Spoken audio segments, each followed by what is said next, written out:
Perak slim ரிவரில் British மற்றும் ஜப்பானிய காலனித்துவ ஆட்சியின் போது புகழ்பெற்ற ஸ்லிம் வில்லேஜ் பாலம் ஸ்லிம் ஆற்றில் ஏற்பட்ட திடீர் நீர்ப்பெருக்கால் இடிந்து விழுந்துள்ளது. நேற்று மாலை முதல் இடைவிடாமல் பெய்த மழைக்கு பிறகு 40 மீட்டர் நீளம் கொண்ட அப்பாலம் முழுவதுமாக இடிந்ததாக முவாலிம் மாவட்ட பொது தற்காப்பு படை கூறியது. எனினும் அதில் எவரும் காயமடையவில்லை.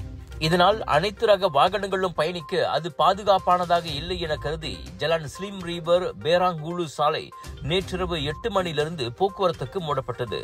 2ஆம் உலகப் போரின் போது 1942ஆம் ஆண்டு ஜனவரி 7ஆம் தேதி நடைபெற்ற பேட்டில் ஆஃப் ஸ்லிம் என்று அழைக்கப்படும் போரின் சாட்சியாக இந்த ஸ்லிம் வில்லேஜ் பாலம் விளங்கியுள்ளது.